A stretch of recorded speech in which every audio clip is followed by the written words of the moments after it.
All right, so now that I've got your attention, before I even go into, well, I know this is no way to live. Believe me, I completely know that. Let's talk about sober living. I actually tried that 3 times already, and I have no problem with sober living. Actually, I don't. Who had a problem with me having a place to live? My mother.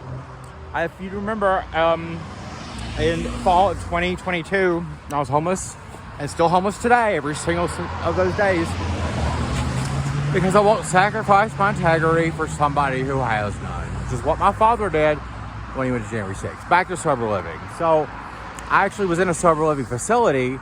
About 20 people emailed my mother and was like asking her if she would help me stay in there. She never did. So I left because it was an affordability issue.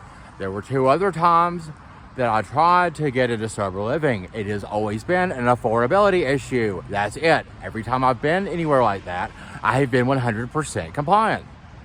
Crazy how that is. Crazy how I did a whole year of probation in 2021 completely drug-free and fine. It's just, I do not have anybody that will actually help me get in there. That's the problem. There was a person who brought up sober living recently, and they told me I had to just keep trying, and then they said they would hit me up tomorrow, and they never did. Now, this person's also never been homeless and has also asked me for drugs. So, it breaks their heart apparently, but it doesn't break it enough. What am I doing out here? Second topic. Well, more on sober living. If you would like to help me, let's do it. Let's do it, because I'm tired of living this way. I have been tired of it since my dad made me homeless. The first time, Thanksgiving 2016. Every day after that, I've already known how much being homeless sucks. So, therefore, I don't want to be homeless. I would like to be a sober living. I have tried it. I tried it when I was at detox. I was calling places like a full-time job, like non-stop, with a budget of $0. You never get in anywhere. That is for people who have families that did not make them homeless and try to kill them and get divorced like 4 times. Okay? Second thing. I just sent my brother a voice message, and I was just like, I care that you don't care, and I understand why. Third thing I'm gonna talk about is just the whole getting back to work thing. What am I actually doing right this minute? I'm actually going to see somebody who is not homeless anymore. Two times today, I was with people that have helped before, are all pretty good. Things in their lives are changing, so the way they are treating me has changed. What particularly happened was the person I stayed with frequently went to go see his parents and asked me to lock the door on my way out if I went anywhere. So I did. I went to go see friend number 2 because friend number 1, from time to time, I have to have other people that I know and see sometimes just to kind of maintain. It helps with the ability to go see them when I have to have somewhere to stay. And I try to have friends that are in one location so I can find a job and, with like nothing to eat for another 4 more days. No SNAP, nothing, no dollars at all.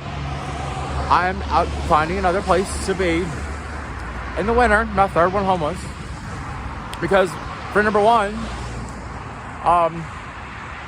I walked the door on the way out, and then I couldn't get to friend number 2, who got mad at me that I couldn't get there fast enough. I'll play a clip. Us is stuck. That's what we're dealing with today. I'm homeless. That was going on. That was part of the reason I couldn't get there fast enough. So then he canceled on me. So then I have nowhere to be. I'm homeless and I have nowhere to be. And then for number 1's mad at me because I asked for a ride at the grocery store closer to his house, but not when I was at the train station. I didn't do what someone with a home wanted me to do, and now I'm getting punished because somehow my phone charger's gone. Did you know that people with homes steal from homeless people? Yeah, that happens too. In addition to us working all of the time, which is leading me to the last thing we'll talk about: how hard I work. Whenever anybody gets on, how you don't understand how hard it is to try to get a job when you have no place to go. When you have no phone, nobody cares that your phone has a big hole in it and this one stole your phone charger. That's the only device that you have to get access to a job. Okay, that's what's currently in jeopardy right now, in addition to my life, 16 times more likely to die. And, you know, everybody has been 100% fine enough with this going on for over a year. Feels like I'm forgetting something. Oh, yeah, I was kidnapped, survived that, and then came across the country without a phone to keep my phone number just in case my family would call me, which, of course, they never did. If you think I'll work hard, here's how hard you have to work to be working harder than me. You will have had to have started working at 4 years old and have, by 4th grade, sold 4,000 prints. Money that would be later invested in real estate your parents would then sell and fight in a divorce that you also immediately worked to get over. So you could love your new family before that got divorced. But you entered the workforce officially in 2003. So I've already been working for over 20 years. You will have to have interned for free full-time for over 10 months and not get the position, but then go number 1 in the country for your first postgraduate paid position, but then laid off by the same university you paid $166,000 to. That really happened. The university professor named Dr. Carol Smith laid me off after I went number 1 in the country for YouTube and Twitter and presented my success for 47 different state associations and also outperformed the national affiliate. Then I got laid off. You'll have to take an $8,000 pay cut to go from a nonprofit to the first job that you can have so that you don't become homeless, which would be financial services. You have to work for West Virginia University and then deal with them not even telling you anything about the titanium they put in your dad or anything else. It completely didn't need to happen, but it totally did. You will have to work hard to remember when people tell you to just forget about your dad and a 7-year-old boy, that, you know, what's right doesn't change and they're not going to. You will have to work 1 year, 1 day for a promotion across the country and then never get trained and then hold on to the position for 11 months. There's so much more.